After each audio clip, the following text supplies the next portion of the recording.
Hello, I'm Tony, and for this video, I'm in the Antarctic in Facility 47, a new point-and-click puzzle adventure, free from Prime Gaming via the Legacy Games installer until the end of November 2022.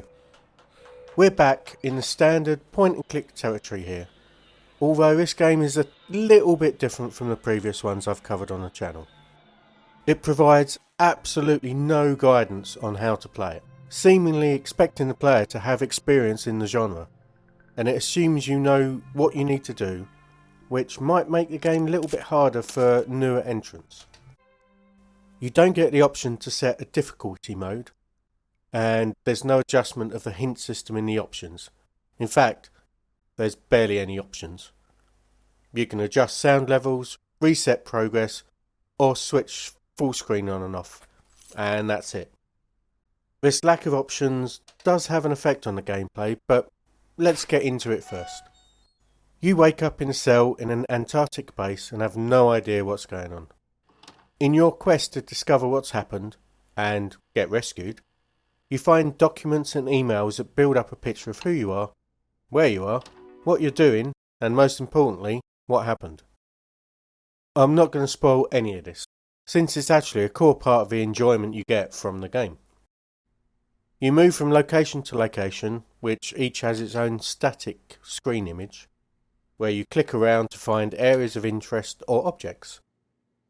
Everything in this game is used logically, except for a paperweight. You'll see what I mean if you play the game. The illogical use of objects is a bit of a bugbear of mine in these games, so everything being consistent with the story being told really helps the immersion, and for me raises it a little bit above the other titles. It does have a bit of a downside, at least for me, in that the lack of explanation extends to the puzzles themselves. There is never a hint on what to do in the environment itself, within the puzzle itself, and a couple left me baffled as to how to even start. For example, there's a circuit board puzzle that made very little sense to me, and this, plus a few other object use conundrums, had me use the hint mechanic, which is badly misnamed. It's not a hint, it's a straight up "this is what to do" button. It even displays the exact solutions to things like the circuit board puzzle, gives you the picture to copy.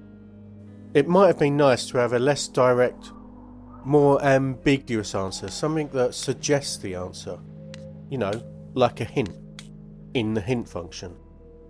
Some other games have a kind of graded thing where you can get a hint and then you can get the solution. That would have been quite handy here. I used it a fair bit because I found this game hard. Probably used it like 7 times, and I completed the game within about 3 hours. Without the hints, I'd guess it would have taken me maybe 6 or maybe 7 million hours. Seriously, I'm not sure I'd have had the patience. The paperweight puzzle would be the one that really took the most amount of time that I would have given up on, but a couple of others that were pretty tricky. There's a couple of really nice touches.